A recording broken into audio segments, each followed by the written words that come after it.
I can remember a day, perhaps some of you can too, when a man became a celebrity for a short while by sitting on a flagpole. Then there was a fetching celebrity named Willie Sutton, who robbed banks because, as he said, that's where the money is. Most people felt rather badly when, after a long career, Willie was shot down near a police station. A tennis player named Gussie Moran became a celebrity because, though she played an excellent game, she caught public fancy by wearing ruffled panties underneath her tennis dress. Your guess is as good as mine as to what makes a celebrity. Well, I'm checking out, Sarge. See you tomorrow. Could I see somebody, please? Like who, miss? I don't know. Anybody. Well, try speaking to the sergeant. He'll help you. The sergeant? Sergeant Callahan at the desk over there. Oh. You want to see me, miss? I've got to talk to somebody. Well, come right over here. Good night, Callahan. Night. Now, what can I do for you, little lady? You don't remember me? Helen Collins? I don't think I do. I'm Mrs. James Collins. Jim Collins' wife? Oh, Mrs. Collins. Well, of course I remember you. You were here for questioning when your husband was... I apologize, Mrs. Collins. You see, Detective Guthrie handled that whole unfortunate affair, and Well, what can I do for you, Mrs. Collins? I have to talk to somebody. I'm going crazy. Well, naturally, after what you've been through. Oh, you don't know. And your husband, a wonderful man. It's worse than that. Don't you have somebody at home you can talk to? Your mother. She's up in North Pines. That's in New Hampshire. Anyway, I can't talk to her about this. Some friend, maybe? A girlfriend? I don't have any. Well, Mrs. Collins, why don't I take you into one of the back rooms here and give you some coffee? How would you like that? Yes, I'd like that. Well, you just come along with me. Saints alive. You're shaking. Are you cold? I guess. Kind of shook up. Is that it? Right in here. Sit down, Mrs. Collins, and I'll fetch you some coffee. How do you take it? It doesn't matter. Well, I'll put some milk in it and a little sugar. Give you some energy. You look like you could use it. Am I right? I have to tell you something. And I'm going to listen. Now just sit back and relax and drink this coffee, and you tell me what's on your mind. Take your time. I'm listening. How's the coffee? Sergeant, I forget what you said your last name is. Callahan. Is the coffee sweet enough? Sergeant Callahan, I should have told somebody before. Coffee too hot. I killed my husband. How's that again, Mrs. Collins? I killed my husband. Oh, well, now, and how did you do that, Mrs. Collins, if you care to tell me? Oh, I do. That's why I'm here. Well, drink some coffee. It'll settle your nerves. I shot him. That's a pretty serious thing you're telling me. Oh, I know that. And I know I should have told you before, but I've been so upset. I've been upset for a long time. Ever since... it goes a long way back. Well, you just tell me all about it.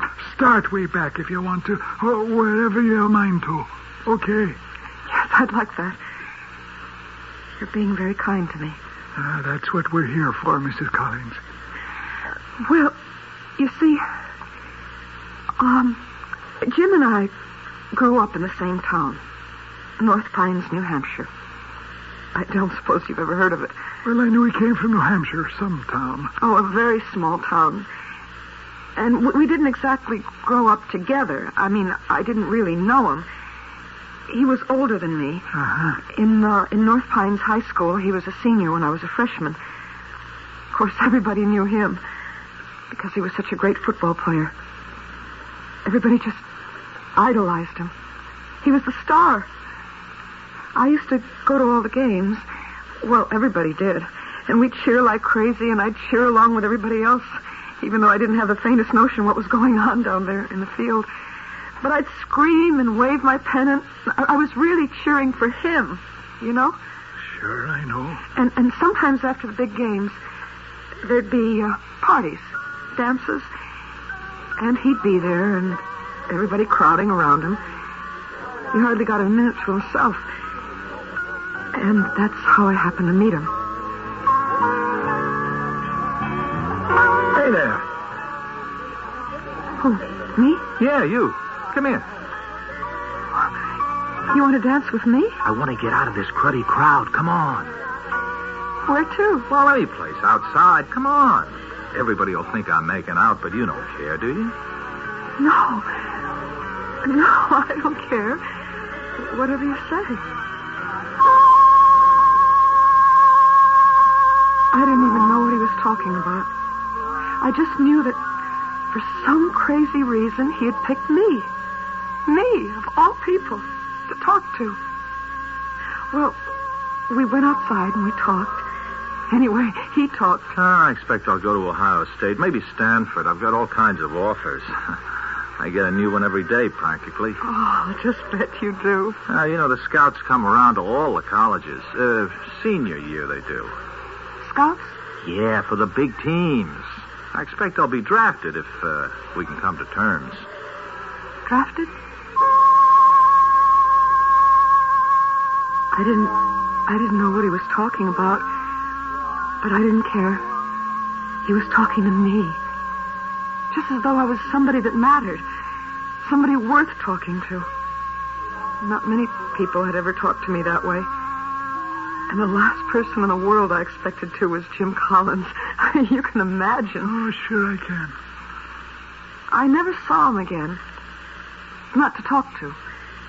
He went away to college, and the scouts did come after him, and they made him fantastic offers, and he was drafted.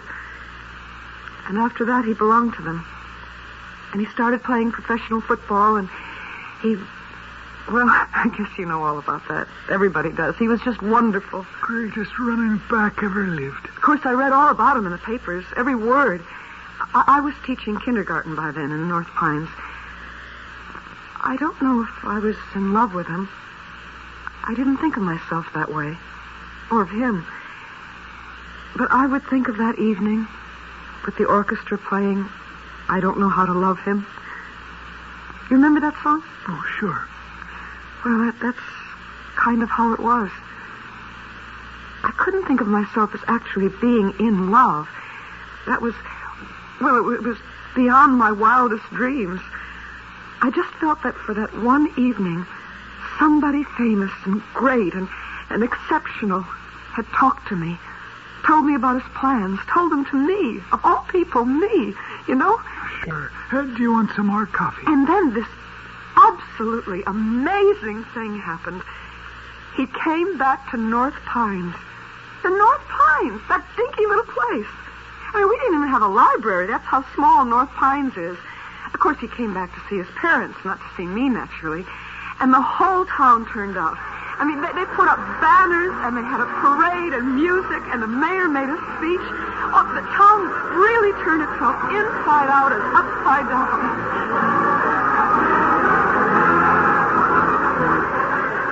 I hung around after everybody else went home.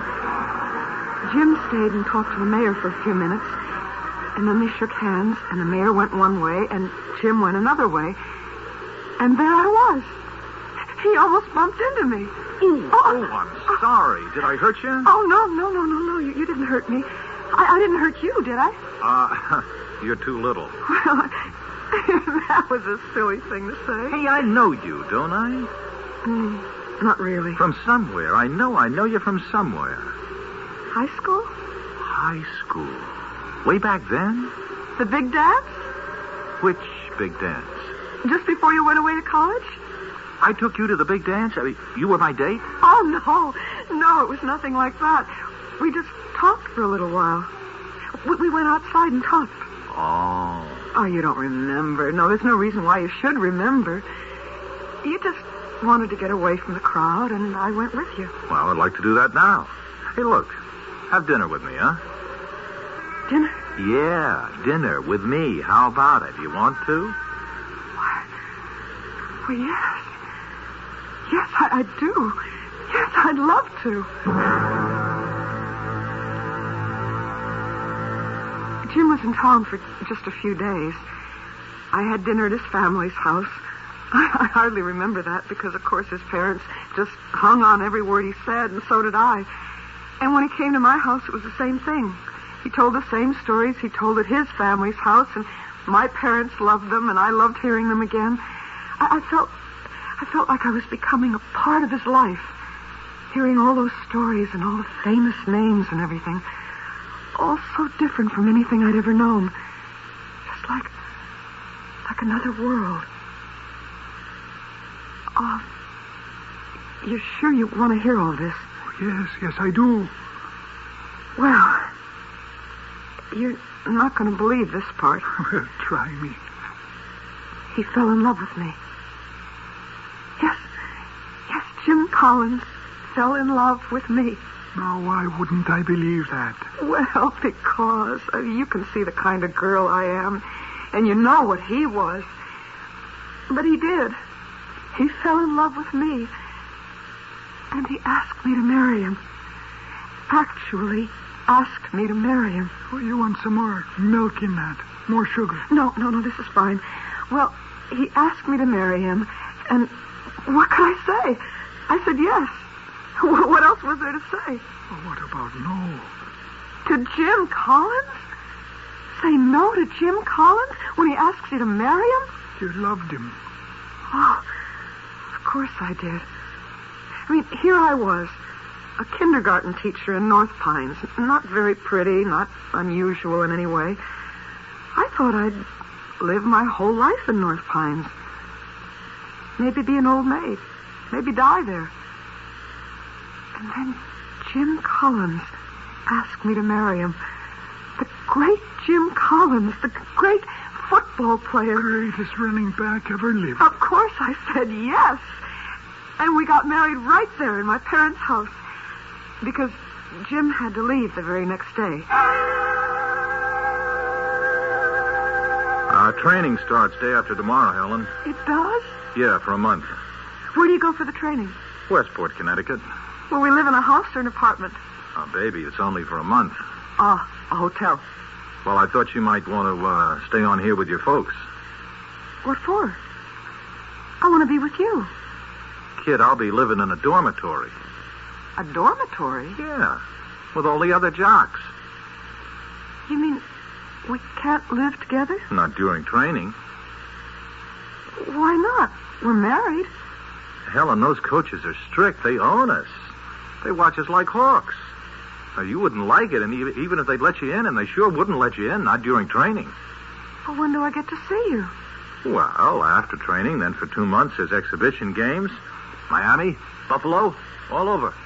And I can go with you to those places? Well, you can meet me there, you know. You see, the players all go on chartered flights, and wives and sweethearts aren't allowed. But you can meet me. Chicago, St. Louis, Kansas City, all over. 2 months of that. Don't worry, honey. We'll get together. Now and then. It wasn't easy, Sergeant Callahan. I don't suppose it was. I'd never heard of a life like that. The training, the practice games, the exhibition games. And then I think that was the worst of all. The banquet circuit. See, Jim made speeches at colleges. All over. Sometimes 6 speeches in 1 week. The last speech he made was right here in this town. At your college here. It was a little while after that speech that I killed him.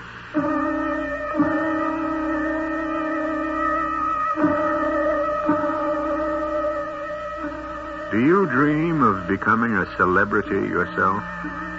Very well. If you have the talent and the perseverance and the audacity to launch yourself on this perilous path, good luck to you. If, on the other hand, you think such an undertaking requires too much of you, and your main assets are your beauty, your charm, your femininity, then perhaps you think of marrying a celebrity. If this tale has any moral at all, any purpose, it is only the whispered warning, think again. I'll return shortly with Act 2.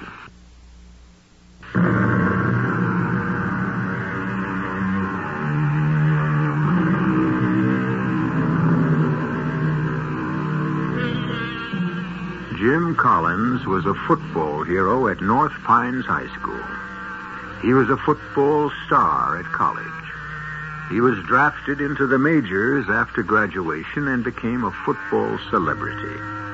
On a visit to his hometown in New Hampshire, he encountered a girl he had talked to for 10 minutes many years before at a high school dance. And for this reason or that, he married her. When our first act ended, she was in a police station telling the sergeant that she had killed her famous husband. I didn't mean to kill him. I loved him. I hardly ever saw him, but I loved him. I never meant to do such a terrible thing, but I don't know, I just got where I couldn't stand it anymore. Try and calm down and tell me what led up to everything. Well, you're a very nice girl. Anybody can see that. So tell me, what did he do to make you? Oh, you know. Well, there must have been a reason. No, not really. He was always good to me. He was a good man. But Will you want some more coffee? No, not really. Well, how about an aspirin? Oh, that would be nice. I've got some right here. Always carry some on me. Well, here you are. Yeah, take 2. You want some water? No, the coffee's all right. Thank you. Now, let's both you and me relax, and you tell me the rest of it. Isn't somebody supposed to take down my confession? I thought you always did that. Well, there's always time for that later. You just tell me about Jim Collins and everything that happened. Well, I could have put up with everything, I think, if it hadn't been for the fans. The fans? I've read about fans that follow movie stars around and rock singers and those people. And, of course, I know senators and presidents have people like that, but that's mostly election years. But I never knew fans followed football players around. It came as quite a shock. I can imagine. There was one time, we were in New York.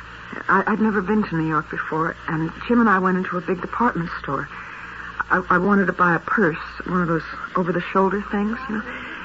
And we got up to the counter, and the salesgirl took one look at him, and I thought she was going to faint. Aren't you? You are. You're him. Aren't you him? Oh, it's him. It's him. It's Mr. Collins. Let's get out of here. Oh, it's just fans, honey. But they're crazy. No, it happens all the time. They're coming this way. Well, they want to touch me. I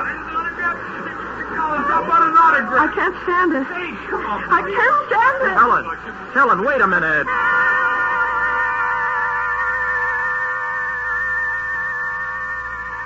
It got where I was scared to go out with him. I mean, you don't know, Sergeant Callahan. People would see him on the street or in a restaurant or a movie, and, well, they just went crazy, Mr. Callahan.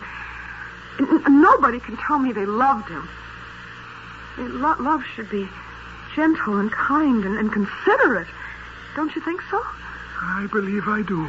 Well, these people, they treated him like he was some kind of a thing, like they bought and paid for him, and they could do whatever they wanted to with him, like he belonged to them. I got so where I wouldn't go out in the street with him. I'd meet him at this bar, which was his favorite place to go, and I'd sit there with him, and Bruiser would usually sit with us. Bruiser? Who's that? Oh, you don't know about Bruiser? Jim's bodyguard? Oh, yeah, I know him. Only I didn't know that was what they called him. Well, it was what Jim called him. Bruiser was in college with him. He played football, too. Of course, he wasn't as good as Jim. Oh, no, not many were. And he wasn't what you'd call a student. And when he got out of school, he went into the Marines for a couple of years, and then he was a security guard for a while. And then he met Jim, and, well, from then on, he was with him all the time. He was really very nice. And, of course, he was crazy about Jim, like everybody. Look at this, Helen. What is it? Oh, cigarette case, isn't it? A lighter. Both solid gold. Whoa. Yeah, Jim gave them to me. Oh, that was nice. Oh, he didn't pay for them. I mean, somebody gave them to him, and he passed them on to me. Jim doesn't smoke. They were presents. From a lady. Really? Oh, no, don't get jealous. Oh, I'm not. Yeah, they were from a fan. His #1 lady fan. She gives him presents? Expensive presents like that? Don't worry. He just passes them on to me. You see these cufflinks? They're from Gwen. To Jim, to me. Is that her name? Gwen? Yeah, Gwen something or other. She got it bad for old Jim. Oh, here's a gold pencil she gave him. And there are other things. Why doesn't he give them back? Oh, he tried once, but she carried on like it busted her heart. He really cried and made a scene. So he stopped trying. He just gives his stuff to me. It doesn't seem right. All part of the game, Helen. All part of being a celebrity. You'll get used to it. I never got used to it. Never. Bruiser and Jim would sit and laugh about it, but I never could. They talk about this Gwen person. They weren't even sure what she looked like because there were always so many fans crowding around Jim wherever he went. But he used to get a letter from her every single day. And finally, she sent him a picture of herself. What did she look like?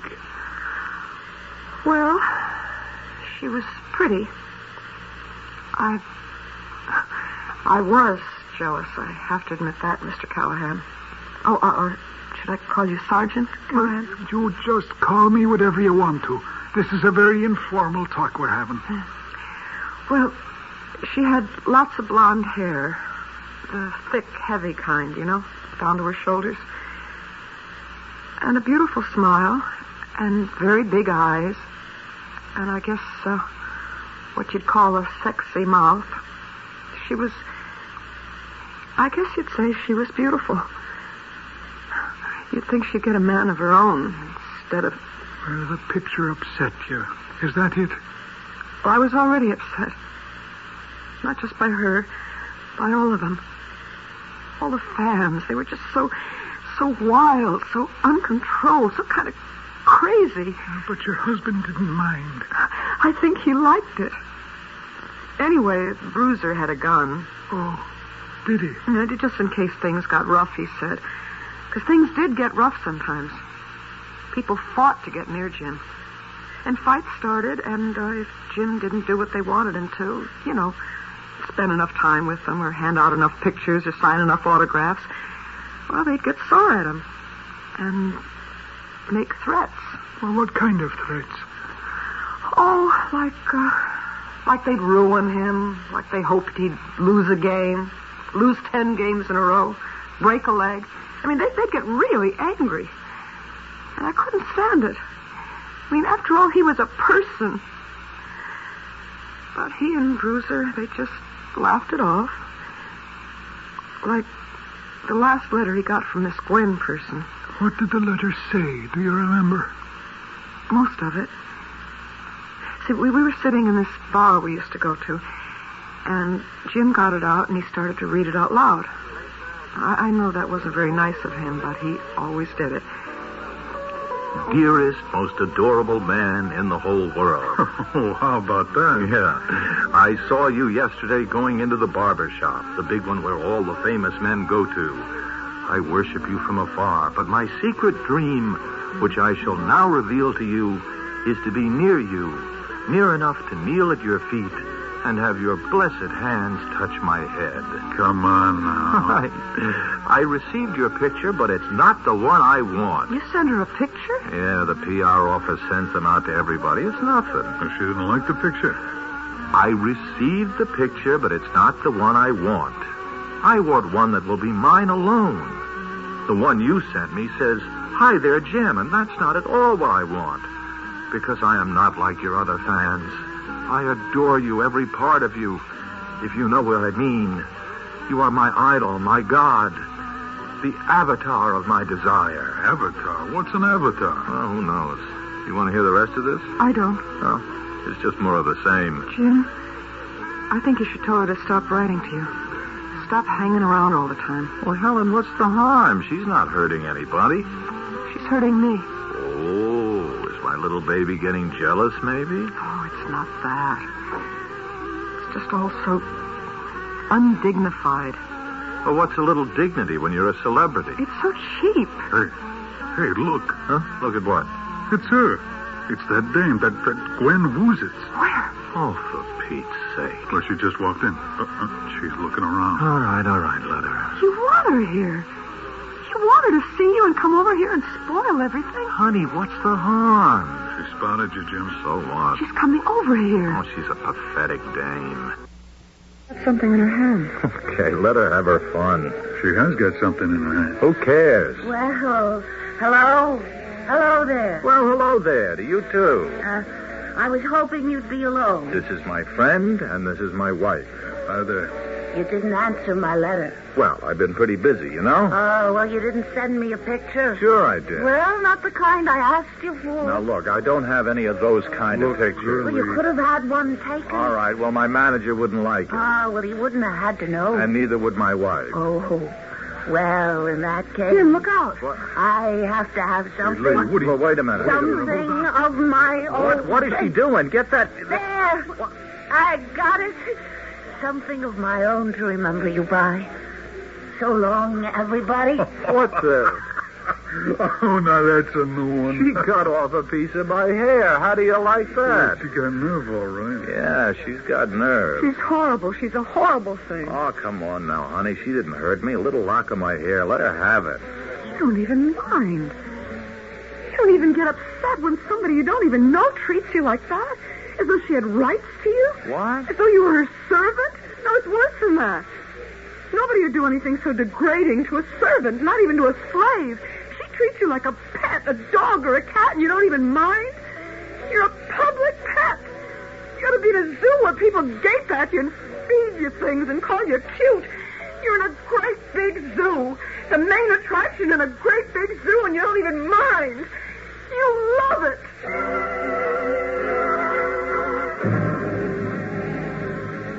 Do you still want to be a celebrity? You want to have your name in the newspapers, your picture in magazines, asked for your opinion on life and love? Do you want to be cheered by thousands and chased by hundreds and known intimately by almost no one? Do you really want to be a celebrity? I'll be back shortly with Act 3.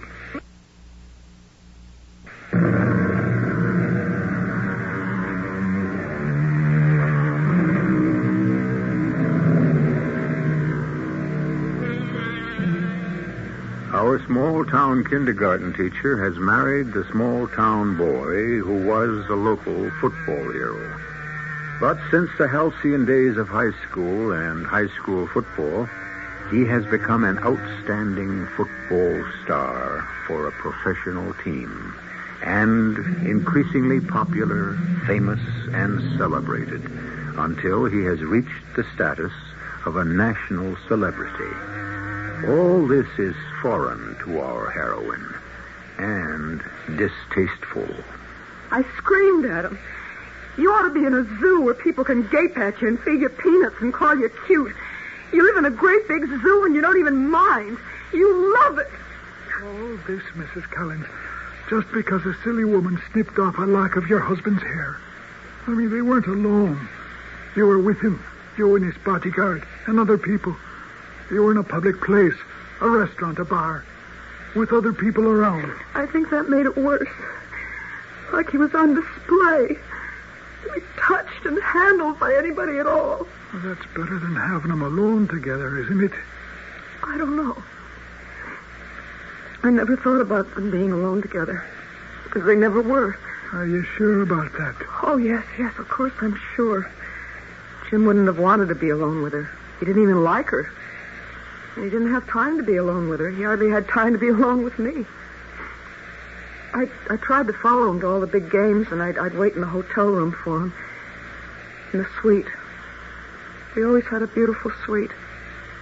We were treated like royalty, practically. And one day I came back to the hotel to wait for him, and I went into the bedroom to change my clothes. And there she was. This Gwen person.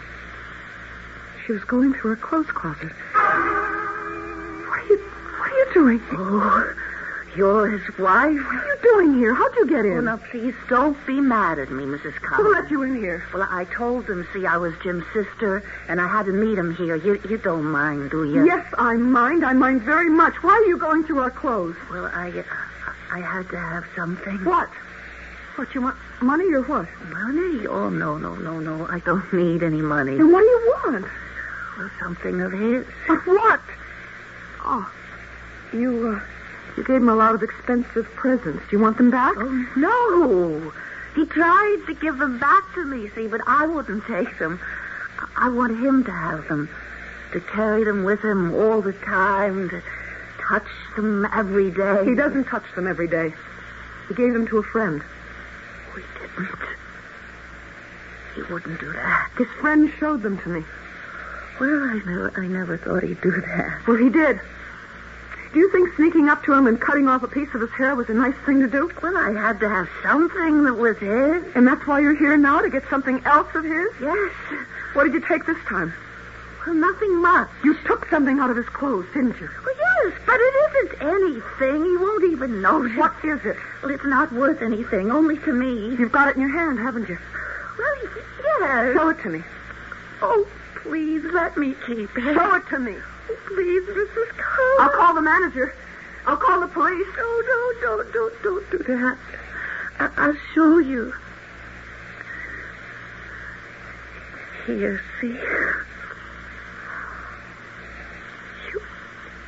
You came here to get that? Yes. I don't believe it. I just don't believe it. Well, it's true. Now, let me keep it, please. Go away, will you? Just go away. Please, go away. Well, I can keep it. Go away. Just go away. Are you all right, Mrs. Collins? Yes, I think so. You feel like telling me what it was the young lady showed you? Lint. How's that again? It was lint. You know, the stuff that collects in your pockets after you've worn your clothes a while? It's dust and bits of thread and little pieces of paper from gum wrappers. Just a mixed-up collection of, I don't know, anything. Lint. And that was all she'd come there for? That's what she said. That was all she'd taken. A crazy lady, a weirdo. That's what I told Bruiser. You told him about it? He came in pretty soon after Gwen left. I was kind of sorry for her, but I was scared of her, too. And I hoped I'd never see her again. I took a hot bath, and I laid down on the bed, and I wondered how I was going to go on with my life. Yes, hello? Helen, it's Bruiser. Yes, Bruiser, what do you want? I'm downstairs. Is Jim with you? No, he's still watching the game. Hey, look, can I come up? I've been following him around all day and I'm beat. Oh, yeah, come on up. I need somebody to talk to. I'm your man. Be right up.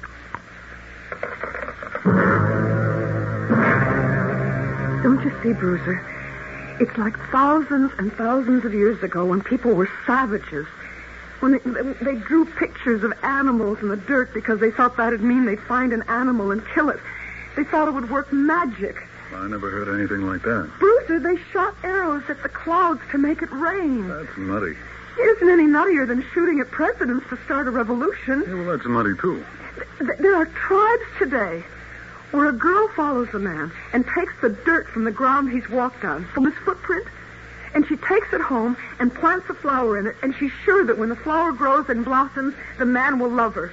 Don't you see? It's all the same thing. It's superstition. It's craziness. Well, you couldn't grow a flower and a mess of lint out of somebody's pocket. Of course not. There's nothing you could do with it. So what does anybody want with it? But Gwen wanted it. She lied her way in here to get it. She was crying when she asked me, please, could she keep it? Well, you could have her arrested. Oh, I don't want to have her arrested. I just wanted her to get out of here. I want them all to get out. I want to have a life that isn't full of all this craziness. I can't bear it anymore. I don't understand it, and I want it to stop. Why can't it? Well, because Jim's a celebrity. He just is. He couldn't stop being a celebrity even if he wanted to. And he doesn't want to. Well, would you want to? Give up all that money and having everybody look up to you and thinking you're marvelous and ask you to endorse things. Helen, baby, that's success. But can't Jim just play football? I mean, just do that without all this other business? Helen, you don't understand what kind of football player Jim is. It's not just that he's fast, and he's very fast, or that he handles his body like nobody else has ever done it before. Jim has, I don't know, intuition. Intuition, I guess you'd call it.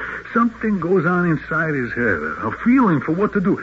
Maybe he's got a feeling for what everybody else on the field is going to do. He carries it all in his head. I don't even think he knows it's in his head, but it's there.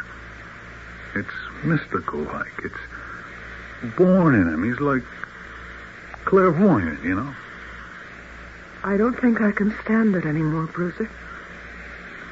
Maybe you oughtn't to be married to somebody like Jim. Because as long as he's a superstar like he is, people are going to follow him around and scream and yell and carry on. Well, of course, he won't always be a superstar or any kind of star at all. When will that be? 10 years, 12, maybe more, probably less. Who knows? I don't think I'll last that long. Look, I had a hard day today. Would you mind very much if I took a hot shower and laid down on the bed for half an hour, maybe? If you want to. Hey, thanks a lot, Helen. Give me your coat here. I'll hang it up. Thanks very much. Oh, wait. Let me take my little old .38 out of the pocket. Don't want you handling it. Okay. Wait. You've got another gun. Oh, yeah, this. Is that a holster? What they call a holster? Yeah, that's what they call it. I wish you didn't have to carry guns. Never had to use one yet outside the Marines. Well, got to take my shower. Hey, I sure appreciate it. You're welcome. You'll be okay, won't you? Oh, sure. Hey, maybe you need a drink. No, I don't think so. I think I'm just going to sit here and try to figure out what to do with my life. And that's what I tried to do, Mr. Callahan. Oh, Sergeant. I just sat in the bed and tried to think how I'd gotten myself into such a mess. I thought of my life with Jim. No, not with him. Because I was hardly ever with him. I was married to him, but I wasn't with him except for a little while every now and then. The rest of the time, he was with the fans, the worshipers, the acolytes, the autograph hounds, the screamers, the people who thought they owned him, the people he'd given himself to. He wasn't mine, he was theirs. And then I heard the outside door open. Please, I love you. Now, wait a minute. Hold it. Please, let me come in with you. No. Let me touch you. Would you? Let me spend 5 minutes with you. 2 minutes. Oh, you crazy woman. Please, you don't know how I feel about you. You're my dream, my life. Now, look, will you get out of here? You're some kind of a nut. Oh, just let me be with you for a minute. Do you want me to have you thrown out? I don't care what you do. Only let me. Helen, that's my wife, you stupid Please, fool. Helen,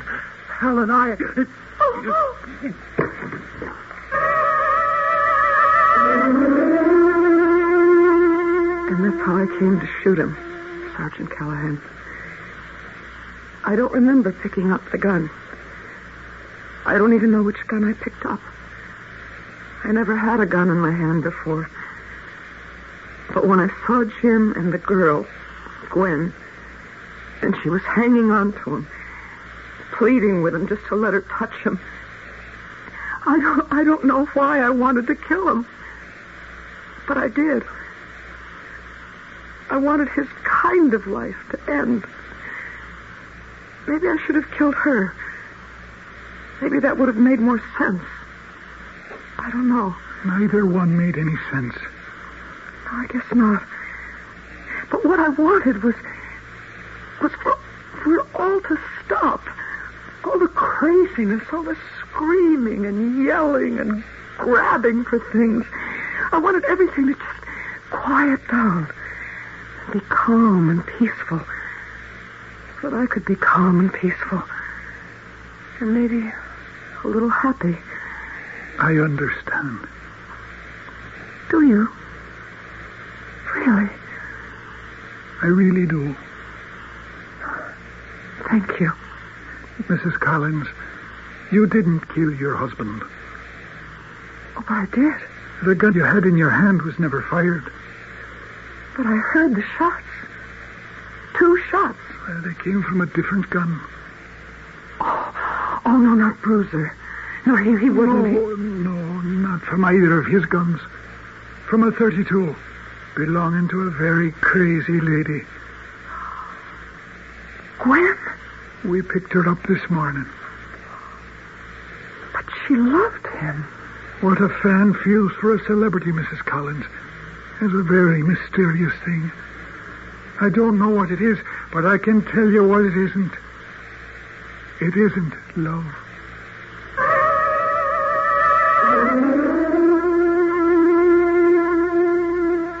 If you're interested in knowing what happened to Helen, she returned to the little town of North Pines, went back to teaching, and some years later married the manual training teacher, had 3 children, and a fair measure of happiness. And even the moments that were troubled or unhappy were not frantic or filled with any kind of excitement. Her days of being attached to a celebrity were over, and she never ceased to be thankful. I'll be back shortly.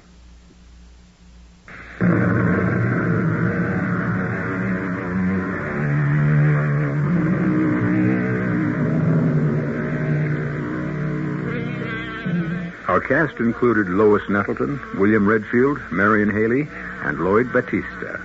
The entire production was under the direction of Himan Brown. Radio Mystery Theater was sponsored in part by Carrier Air Conditioning. This is E.G. Marshall inviting you to return to our Mystery Theater for another adventure in the macabre.